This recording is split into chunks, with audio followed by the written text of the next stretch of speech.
Their win. I like your comment on the floor, though. We need her over there.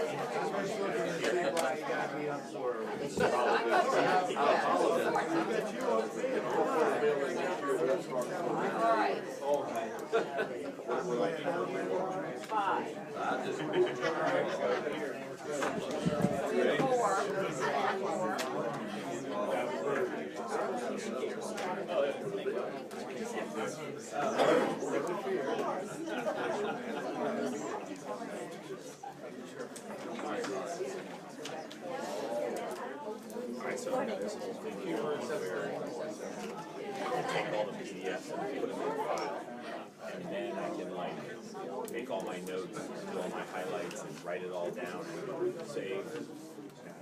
There. Who are you looking at? Yes, right on the screen. This is actually a pilot from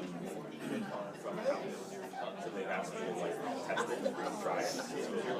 I'm a guinea pig, but so far like day 5 or whatever day. So far. Here we are. I was getting ready to use my new fancy thing where I can text everyone and tell them to come right away. Look at this. Yeah, I'm probably doing it wrong. Yeah. Let's not. All right, good morning. Good morning to all you smiley faces. Nice to see you all. The House Subcommittee on Education Innovation will come to order. Happy New Year to everybody. Hopefully you guys had a nice break without us, and we're back. So here we go. We have 3 meetings before crossover. We don't have a ton of bills. I think we've got some pretty cool bills that we're going to be working on during the next couple weeks. As we've done in the past, I asked for and hope to get a lot of input from stakeholders. Case in point today, I'm going to present a bill, and Delegate Bell is going to take over as subcommittee chair about Computer Science Advisory Board. My hope is that we hear that bill, we have a great discussion about it, we hear from all sides of the argument, and then we just put it aside and let it digest for a week, and then we'll come back next week and vote on it. So that's good. So be ready for that one. I think that one needs a little bit of attention. I like it, of course, but we'll see how you guys like it. There's one other bill that we're going to hear today, Delegate Austin. So we'll get to that in just a second. Delegate Fillercorn has asked that her bill go by for the day, so all of you who stayed up really late studying that bill, we'll do it again next week. And lastly, Delegate Farrell, that bill was requested to be struck. Is that the right past tense? Stricken? So we got rid of it. How about that? We got rid of it last week, or earlier this week in full committee. For those of you who are new to this committee, welcome. We're happy to have you. I think the members are all the same. We don't have any new members. We are going to miss Delegate McClellan. She has moved to the other side of the body. I liked her comment during her speech. We might need her more over there than we needed her here. So, although we do miss her and her good work. So, any members of the subcommittee have anything to say? Awesome. Becky, ready? Ryan, ready? Okey doke. The first bill we'll hear is Delegate Austin, Bill 1414. Delegate Austin, we'd love to have you come and present your bill. Those are examples of what this bill would do. Awesome. This bill is House Bill 1414. It's a partial credit SOL scoring bill. Currently, there are multiple questions, multiple correct answer questions. If the student gets 1 of 2 correct answer questions, they would get 50% credit. Currently, they get a 0 if they get 1 correct and 1 wrong. Long and short, that's about the gist of it. All right. I think the bill is that simple. So, Delegate Austin, thank you for bringing it to our attention. Subcommittee comments, questions. We'll obviously hear from the audience here in a second. Delegate Austin, I have a question. Do you have You wanna walk us through one of these examples? You wanna have somebody Yes, walk sir, us on through? the front sheet Yep. is the question, on the back would be the answer to the question. So if there Ah, are that's more the than kind of one. quiz I like. Yes, sir, Okay, that's right, the answer always on the back of the sheet. Most students don't look at the back of the sheet, so therefore they don't always get the answer correct. So, but, yeah, the question's on the front, the answer's to the question on the back, and it will allow partial credit. Delegate Bullivan. Yeah, two questions, and I guess first of all, do we know that the technology is available, or at least coded in a way that allows this to easily happen? And then I guess the second one relates to the questions, because not all multiple choice questions are created equally, and so I can easily see, partial credit for some types of questions where you definitely knew the answer and you just messed up in terms of translating it somewhere, and then there are other ones where that's not the case. You really do need to know the whole thing in order for it to be considered a valid question. I think the Department of Education is here, Cynthia gave, to address the issue associated with implementation of this correction. Okay.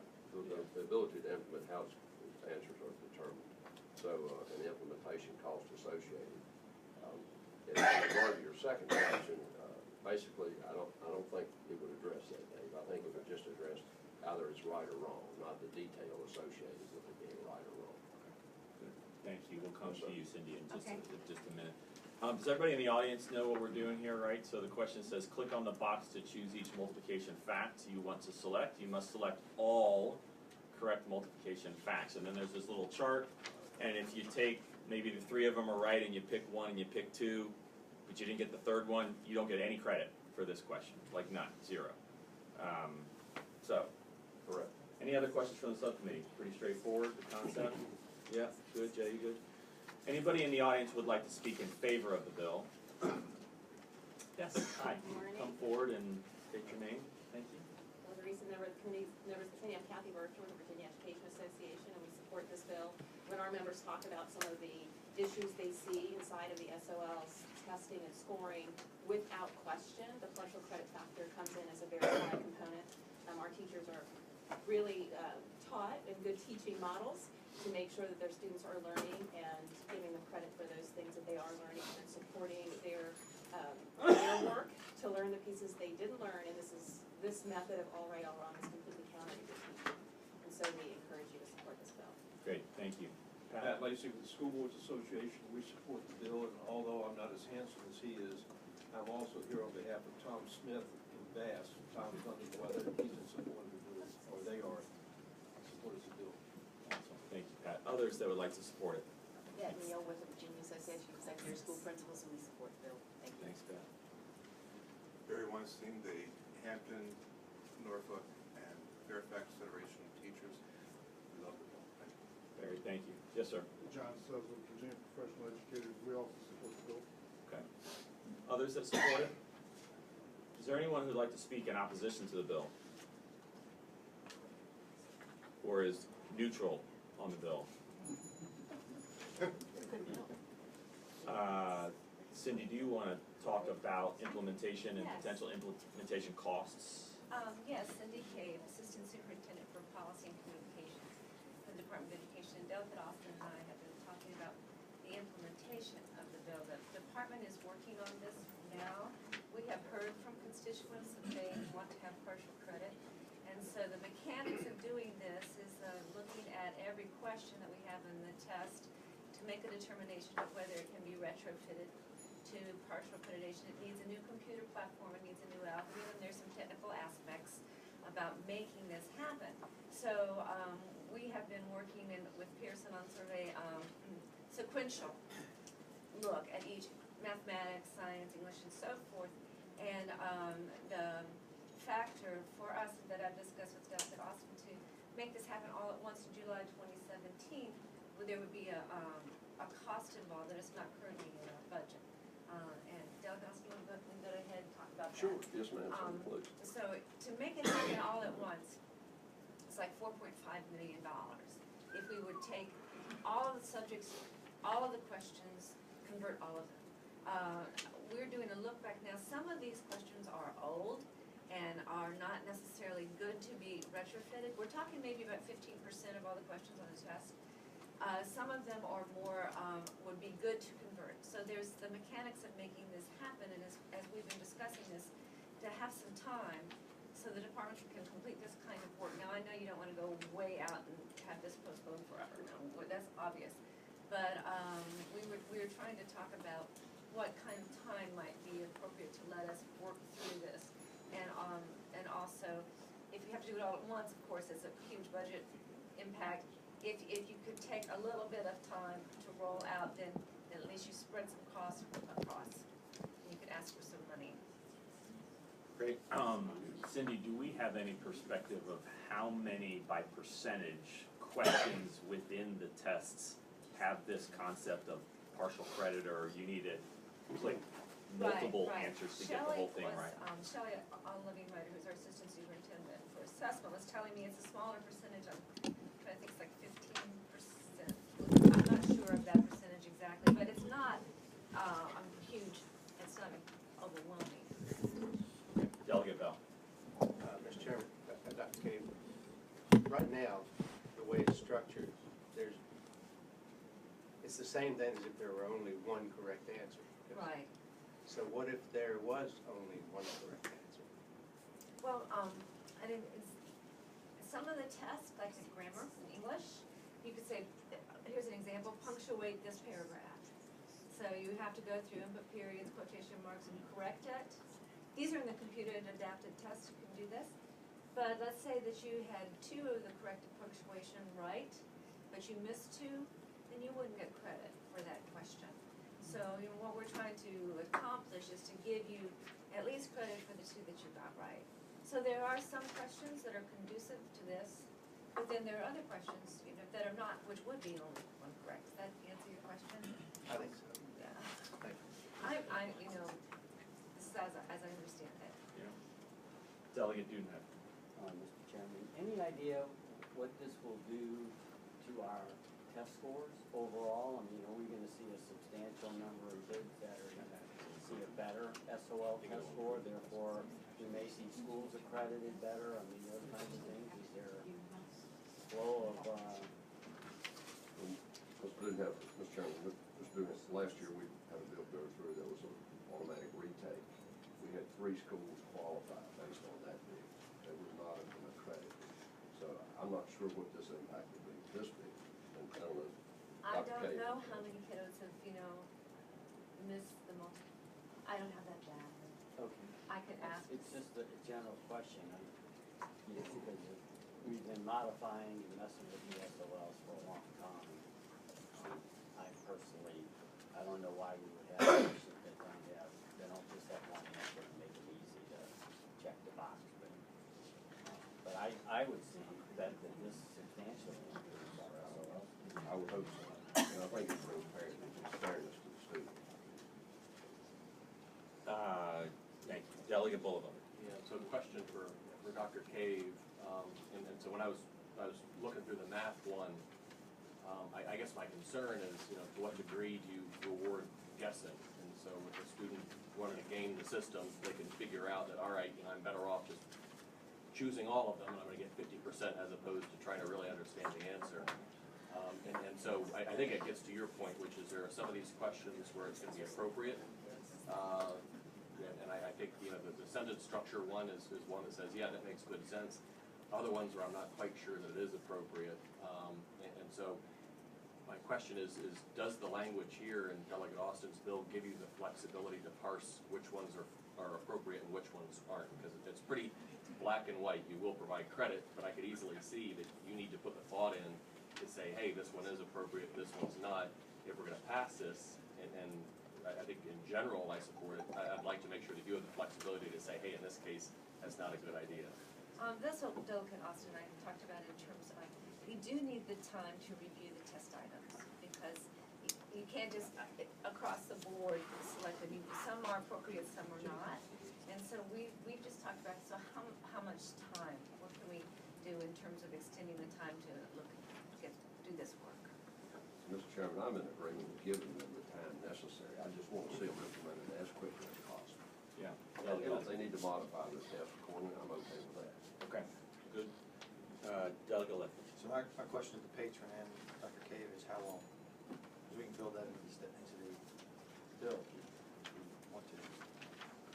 She she had mentioned to me going out as far as 2021. I had to address my concerns with that. I would like to implement it quicker, but as quickly as possible. I'll still have one kid in high school, so we're good. And as I told the chairman, I would defer to the chairman to work with DOE on an implementation process. The chairman's far more versed in education skills than I am, so. Delegate Yancey. Thank you, Mr. Chairman. Picking up on Delegate Bullock's question, my question to you is, considering that we want to make certain that the child is appreciating class and has a full, reasonable comprehension of the concepts of what they're trying to learn, when I was listening to this question and the answer, the thought came to my mind, what do we do in a situation where, as you said, the child is gaming the system? The contrarian question that I would have to ask is, picking up at this point, which would be, how do we gauge in such a way that the child is actually understanding the concept? I appreciate what the bill's trying to do, and then I certainly think that it's wrong to something. But the question would be, going for a teacher, say in the next class over, the child gets partial credit and goes into the next class. The teacher then begins teaching the class. The concern would be the kid got lucky, we'll just say, for lack of a better way of putting it. I'm trying to think of the best way to phrase Right, the sentence. exactly. And then now you have a child who did well, passed in the next class, but doesn't really have a full grasp of the concept, full comprehension of what they had learned. Now they're going into the next class really on the strength of getting lucky on one or two questions where they guessed, they got partial credit, they lucked out, they passed, and now they're in a class, and now they're really struggling. I'm not the test construction expert, so I'm gonna share with you how I would understand this, and then if I have additional information, I can provide it from. But the way the tests are constructed, I think the partial, multiple credit items actually build on knowledge, and so that's one of the things when you're looking at test items. This is we have to go through a very extensive process of test items. We look at the test items, we construct them, we have a field advisory committee that comes in and reviews them. We test them in the field before we ever use them on the test. So that they go through a review and vetting process. So by the time they actually get the best on the test and the kids are taking the test, those kinds of things have been examined in terms of a test item. So I would say that also just, and teachers in here, where's the teachers in here? That there's a certain amount of guessing, on SOL tests.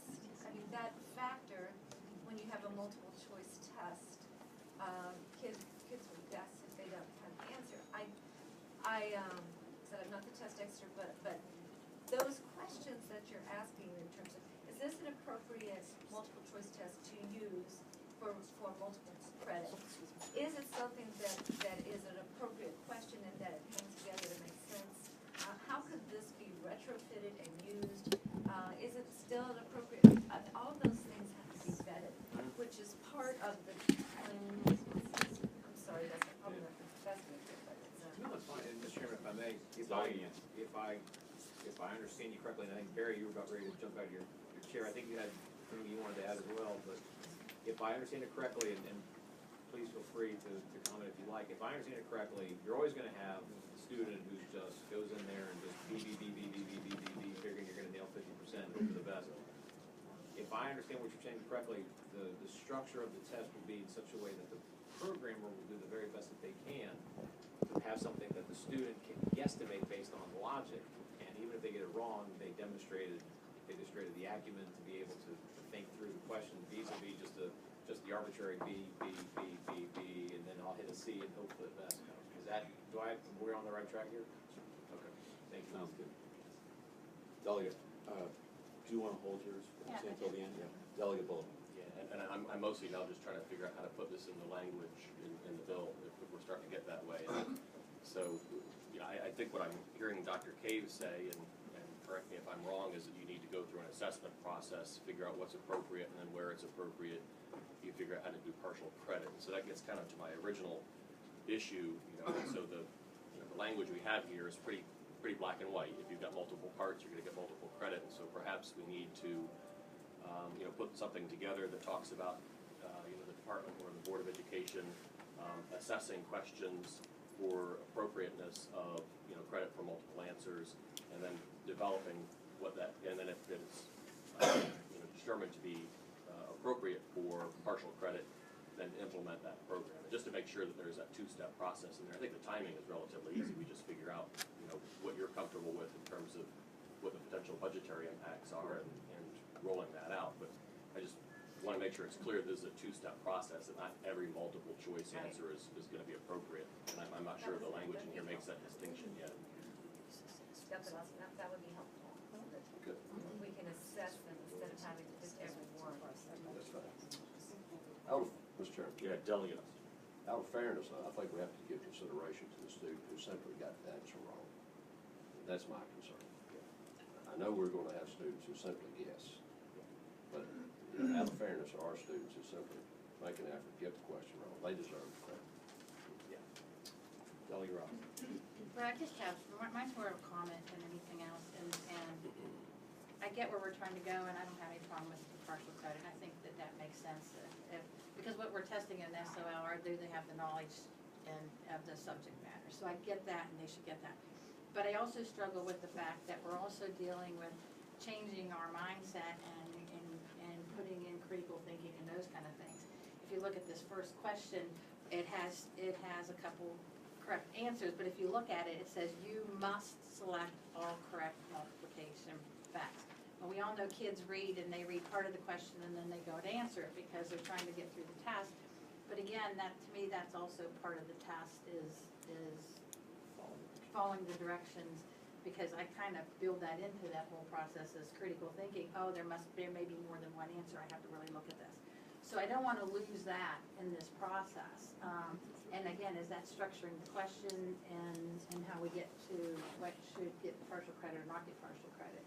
But I think that goes probably to that question vetting, and I don't want that to be overlooked.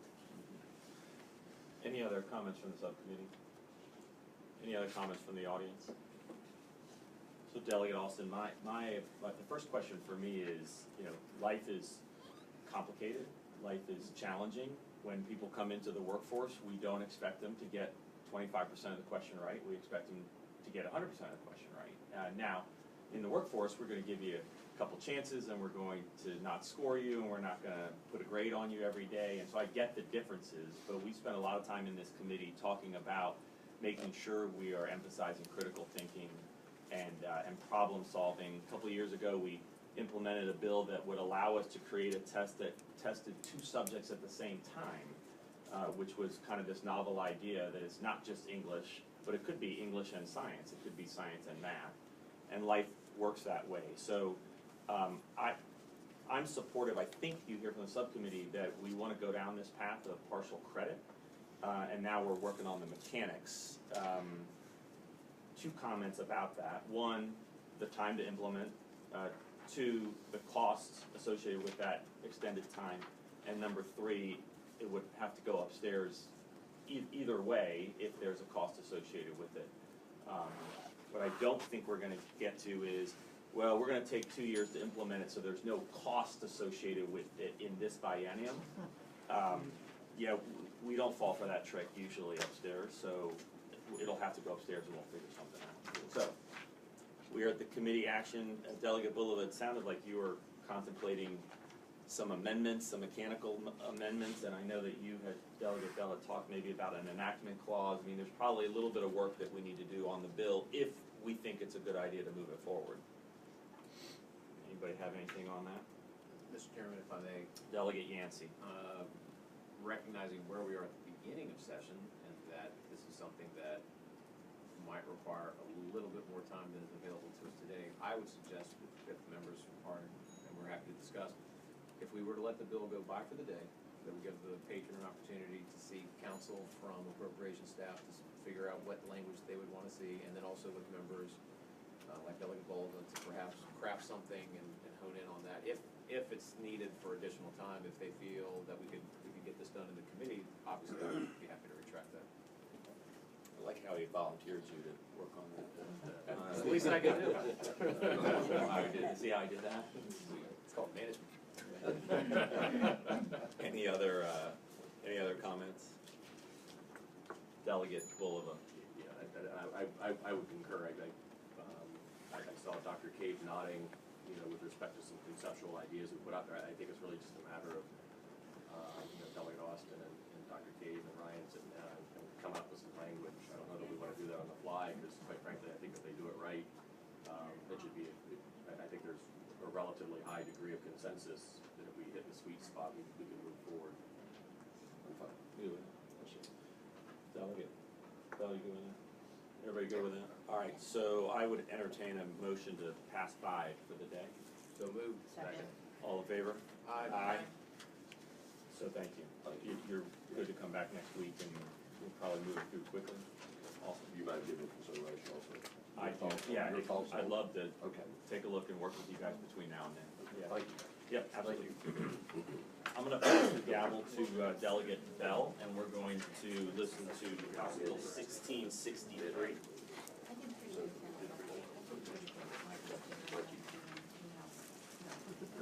As Chairman Greason told us at the top of the meeting, we're going to allow him to present the bill, and then we'll take comment, and otherwise we won't take any action on the bill. Chairman Greason. Thank you, Mr. Chairman, members of the subcommittee. House Bill 1663 is a continuation of some work that was done last year. There's a line item in the budget that says there'll be $550,000 in year one and $550,000 in year two I should have printed it out, but it's like two sentences that basically says to enhance teacher development and training for computer science. Well, that doesn't really give us a whole lot to go on, and for $1.1 million, we probably should spend some more time directing what that money is going to be used for, which is then this bill, House Bill 1663, and the concept of creating a committee, an advisory committee, to advise the Secretary of Education specifically to make sure that we understand the effective computer science training and professional development activities for teachers to ensure the computer science literacy of public school students in the Commonwealth. We talk about computer science a lot. I don't know if you've ever heard the statistic that China as a country is creating 2 million cybersecurity warriors. Those are the words they use, not my words. 2 million cybersecurity warriors. In the United States, we had 38,000 high school students take the AP Computer Science exam. It's an interesting dynamic when you think about 2 million per year, and we've got 38,000 who have passed, or excuse me, have taken the AP Computer Science exam. So everywhere we turn, we talk about computer science being part of our future. We don't have a great infrastructure in that. We don't have a lot of experts advising on that. But at the end, we got to figure something out. I told my son, who's a senior in high school, he has taken, this year will be his 6th year in Spanish. He's taking AP Spanish. He's almost fluent. He loves it. I said to him a couple of years ago, Matthew, what would have happened if you had taken 6 years of computer science? And what a novel idea to think about a high school student who's graduating with 6 years of a very intense, cohesive computer science curriculum. It doesn't exist. So this advisory board is designed to try to put us on the right path and give good advice as we move forward. The first part, Mr. Chairman, of the bill, lines 18 through 32, relatively generic. It talks about the membership of the governing board, who can be appointed, who appoints them. I'm happy to take any comment. Again, we're going to work on it over the week here. But essentially, it talks about the members from the House and the Senate and non-legislative members and who can appoint them. Paragraph C in lines 29 through 32 talks about the charter for which we are asking this advisory committee to act upon. And then the meat of the bill, Mr. Chairman, is in lines 104 to 120. And my first concern, I will share with you, I'm not sure how comfortable I am in line 105 that we are naming an entity in the Code of Virginia by name. I think that's the right group. I think that that's a good group. But we're gonna be gone here in a couple years, some of us maybe, and they may be gone in a couple years, so we really should give some consideration to naming an entity in the code of Virginia. So line 105, we need to have some discussion about, in my opinion.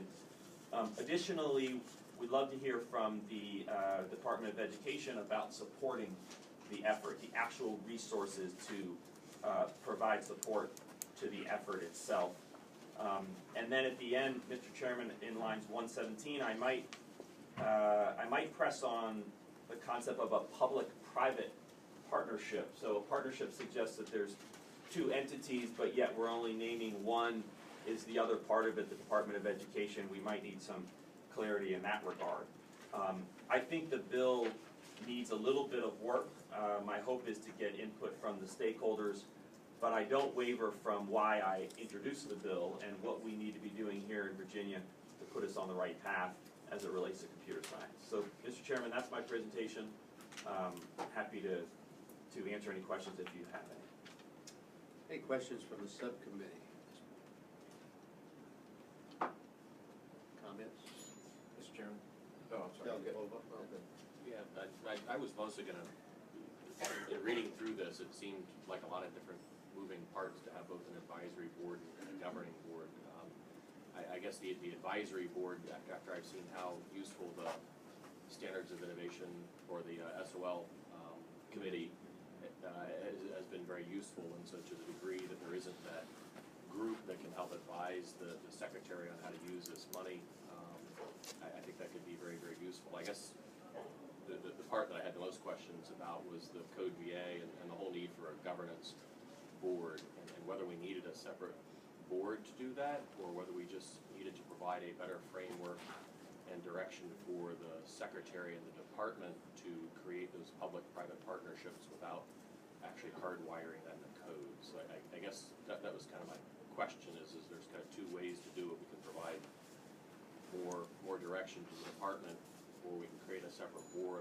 I'm wondering if, or why you picked one over the other.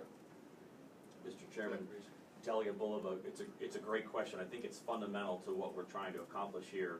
When we established the SOL Innovation Committee, we created a model that would allow stakeholders to come and work under the administration and the Department of Education, because it's the secretary, and then there's some resources from the department as well. And that seemed to have worked pretty well. But then when we got to, if you remember, Mr. Chairman, we created the early, what's the name, Holly?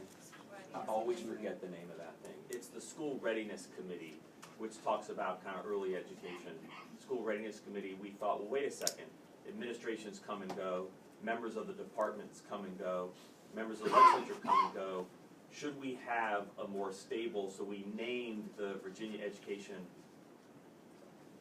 Childhood Foundation, Early Childhood Foundation, VECF, to be that kind of framework.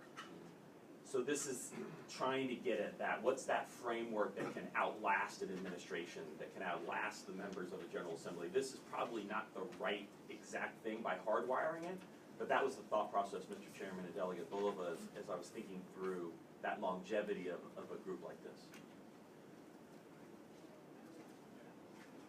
Mr. Chairman. Thank you, Mr. Chairman.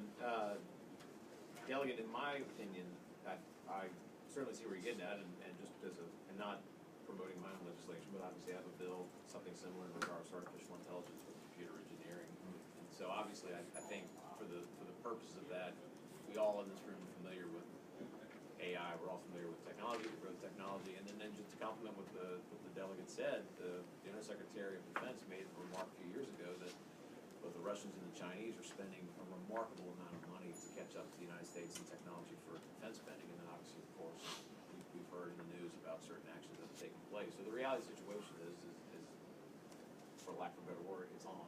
It's been on, and we certainly have our work cut out for us. So I think the delegate's onto something. In my opinion, I feel, and this is just an observation, you're obviously on appropriations, you've familiarity with a lot of these things that go on, but one of the issues that we have right now in the Commonwealth is our economic growth. And we go back and we've looked at VEDP, there's a JLR study on BEDP, and a lot of comments have been made about board membership and who should serve on the board, specificity of who should serve on the board. And so in my observation, I think that if this is something that the state of Virginia, as you said, put $1.1 million towards, and we're not sure how to go about doing it, I would think that perhaps, given where we are now, given what we want to do, and given where we want to go, with an understanding there's no guarantees that all of us are going to be there in a couple of years, perhaps it might be worth considering the specificity of those people who will serve on the board. For an example, a person, and I'm just making it, just use this as an example, when you say 4 members will be selected by the speaker or by the Senate Majority Leader or by the executive branch, perhaps it might be worthwhile to comment what the specificity of that person is or what they do or how it is that they can best represent the needs that the Commonwealth, or I should say what they can do that the Commonwealth needs in order to provide for this. So, for example, you could say something along the lines of, one member will serve with an academic background in computer engineering, one person would serve in the background with cybersecurity, something like that. That way, there's rather than just appoint somebody and hope for the best, we're saying this is a person in a field of expertise that we believe that by having them on the board, they can best guide the Commonwealth to be able to ensure that the children who are getting this education are getting a top-notch education. Just a consideration and observation. Mr. Chairman, I'll react to that by saying, normally I'm very comfortable directing the Secretary of Education and Superintendent of Public Instruction and others to do exactly that. I feel less comfortable telling the speaker what to do. Of course. So, we may or may not, but I get your point. It's a valid point. And if I may, I also have vested to tell the speaker, the majority leader, what to do.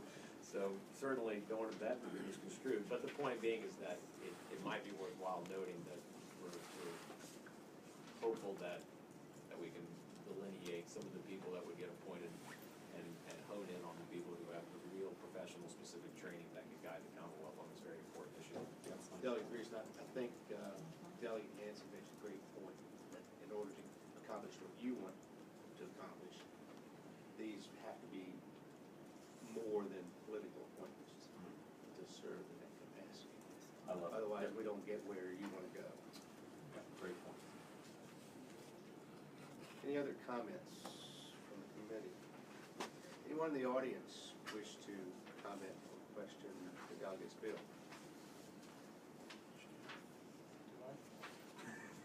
Yes, sir. I'm Chris Dovey, I'm with Code VA, and I would love to address the committee. I've brought a couple of handouts here. That's that easy passing on. And this bill really, I don't know if I should sit down or stand up. I'll Stand up, please. This bill really seeks to address a larger issue than just who is doing what, how they're doing it. Computer Science for All is a national initiative that right now is transitioning over into the Department of Defense, but that had previously begun about a decade plus ago in the National Science Foundation. In the last 2 years was under the Office of Science and Technology Policy in the White House. Code VA is an organization that was created, frankly, somewhat accidentally in Virginia as a nonprofit. In every other state in the country that is pursuing Computer Science for All as a policy and an initiative, these things are housed inside of, for instance, in Arkansas, which we hear a lot about because of their requirement that they offer computer science to all high school students. It's housed directly in the governor's office. I know the gentleman who's my counterpart in Arkansas who he reports directly to the governor. In most other states, it is either inside of a state college institution. This version of Code VA, so for instance, MassCamps in Massachusetts, University of Massachusetts Lowell, and then in other states, it's in the Department of Education, such as in Utah, where Utah has been pursuing Computer Science for All for some time, and they're the only other state, other than Virginia, that has a full state implementation of something called Exploring Computer Science. ECS is literally the foundation of the NSF Computer Science for All initiative. It is more than a curriculum, although it is a curriculum, it's actually a philosophy on integrating computer science for all students, creating equity in computing to bring more people to computing fields, girls, minorities, more white males, frankly, everybody. And educating people on what computer science is. It's not just coding. Computer science is computational thinking, and it's a whole variety of careers in computing, including cybersecurity, AI, et cetera, engineering. My dad was an aerospace engineer at NASA. Nothing that he did after about 1986 could be done without him being a computer scientist. By the time he retired, that's what he was. Thank you, Mr. Chairman. If I might address the testimony of Chris, I think everybody on the committee is good on the computer science. Can you help us with the why code VA piece? Just kind of jump to that portion of it. Let's talk about that, and then we'll hear from some others. Sure. Thanks. And I alluded to that a little bit. Code VA was really created because there is not this in Virginia. This began in 2013. My wife is a computer science teacher in Hanover County, where actually every student can graduate, having taken as many as 7 computer science classes before they, right, Mr. McGinty? There you go. It's the only district in the entire country that we've been able to find where a student has been able to do that for about a decade. There was a project in Virginia to expand AP computer science. We did that from 600 tests to 1,600 tests in about 3 years. That project ended. And so we decided to start Code VA to continue that project. And around this time, the Computer Science for All initiative really kicked into high gear with Code.org, and with the National Science Foundation working together, creation of something called ESEP Alliance, which is a national alliance of states around policy. Code VA was approached because my wife was asked to be on their education advisory board of Code.org, and we brought funding to the state of Virginia and said, here is about $1 million plus in funding over the next few years to train teachers. At the time, the state thought that they had a lot of computer science teachers. According to our licensure, it looks like we have about 400 people teaching computer science at the high school level in 2013. We did not. We had a lot of people teaching things like Microsoft Office products. So we moved ahead with it in spite of the state not yet really fully getting on board with it. But we kept the state engaged and briefed on what we were doing. In the meantime, we've built what is essentially a state project that just happens to currently be under a nonprofit umbrella. And that state project really is something that ought to be brought back into the fold as a state resource. We think, though, that there are some benefits to the way that Code VA has accidentally occurred. As a nonprofit, it can seek and secure funding through nonprofit foundations. It can go out and recruit for-profit company foundations for funding as well. And then it also provides the opportunity for state funding. We've been trying for the last few years to find a state home, an entity home for this. The closest we've come so far is Richard Bland College at William & Mary, where we have an MOU with them, a strategic MOU to train teachers, where our teachers, who, by the way, all teachers that are trained by Code VA, the training is free. It's about 110 hours, 120 hours of training that these teachers do to teach a high school course. They do that for free. Often they're paid a stipend to do it because it is such a huge outlay of time, and Richard Bland provides free college credit. Sorry, one last question for the testimony here. Chris, so let me ask that question just in a little different way. Understand the need for an entity like Code VA, but why specifically Code VA versus another organization that could implement and do some of the same? You know where we're going with this. Right. We need to make sure, Mr. Chairman, that we either do or don't feel comfortable putting an actual name in the code. Right now, I'm not comfortable doing that, so I'm pressing a little bit to make sure we know Sure.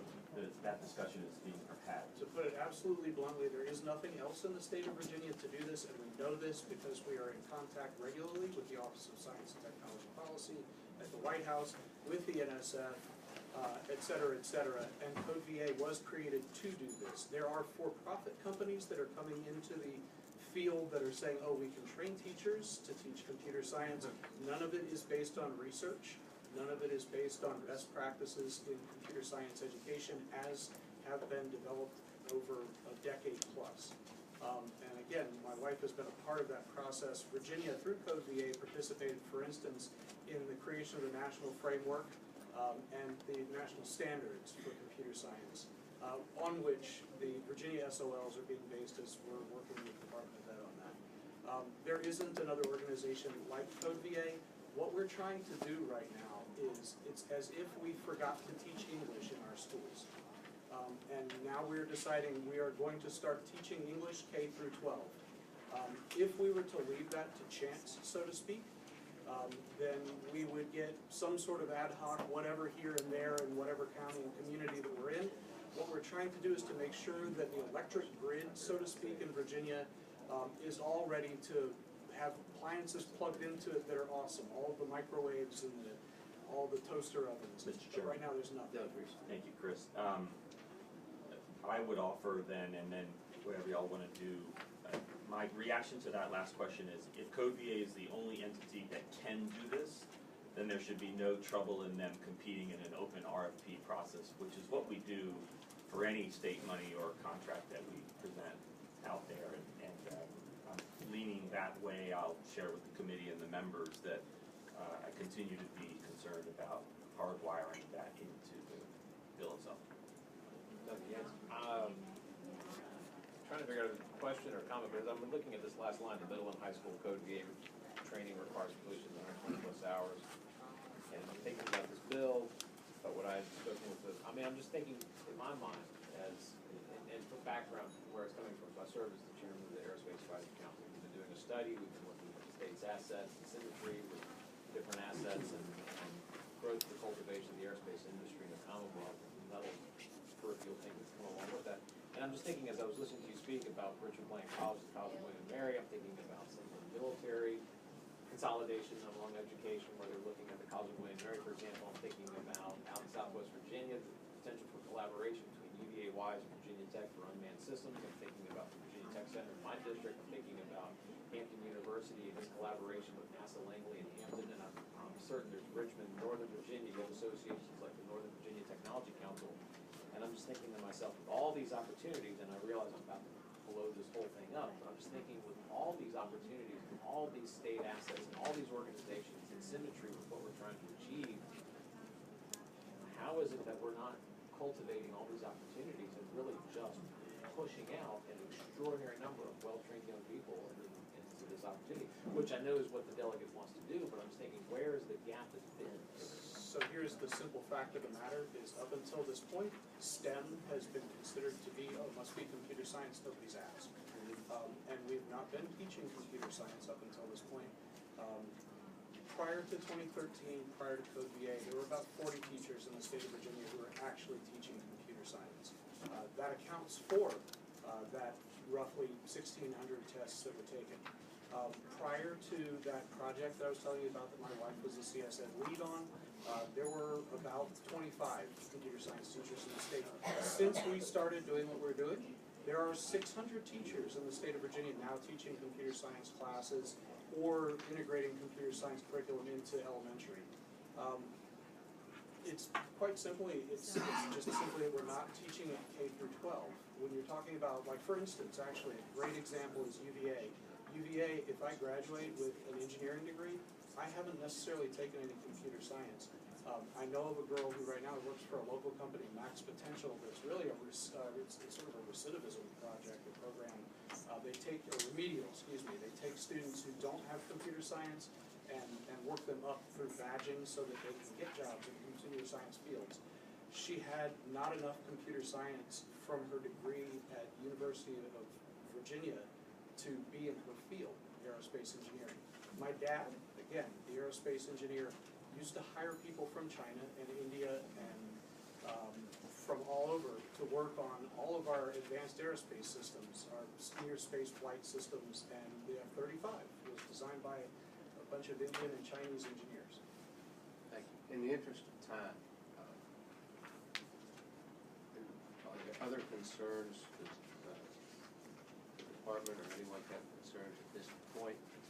As I mentioned, we're not going to take action on the bill today, but we are interested in hearing from anyone who would like to express concerns. Yeah, I think you should lay them all out there.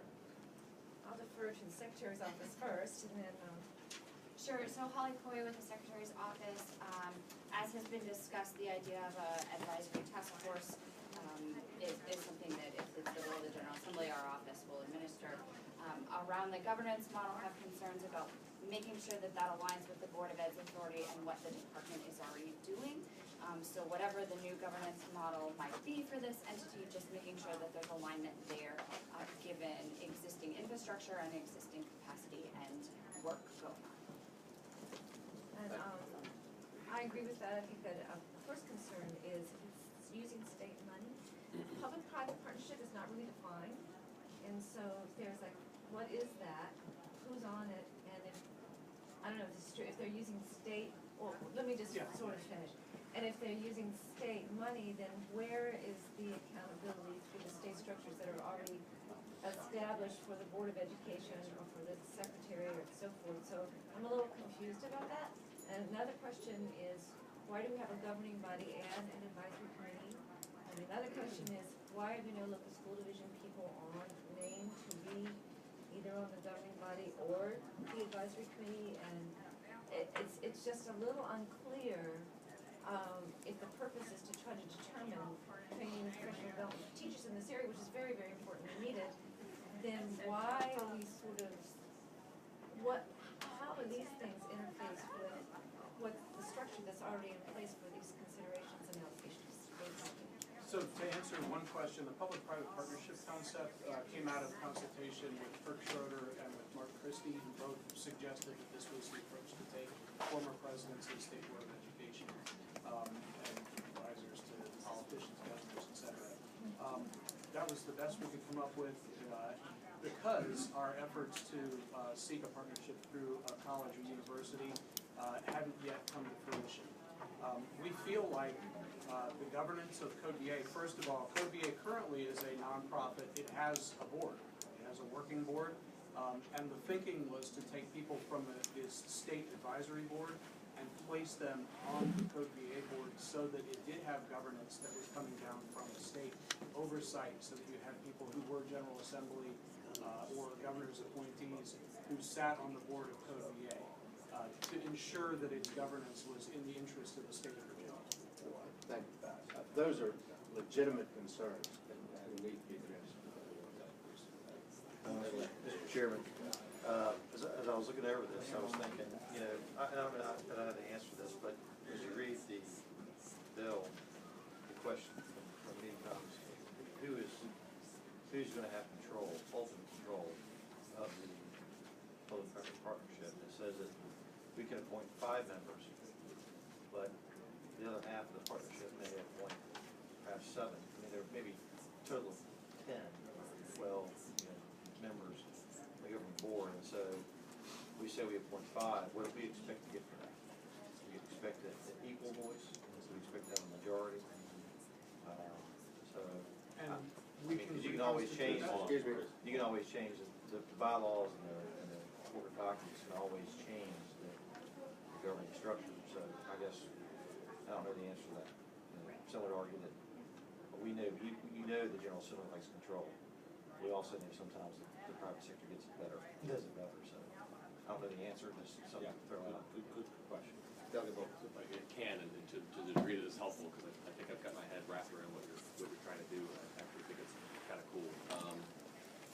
So in order to be able to have students that can engage in this, you need teachers that are able to provide that kind of training. We've got a lot of technology associations in the state that look at this on a policy level, deal on the business level, but what we lack is a delivery system, the hands-on stuff. We're concerned about no duplication, and we're concerned about accountability as far as how that works. I heard some concern about why is it that we need to have 2 entities rather than 1, and so perhaps we can focus our effort.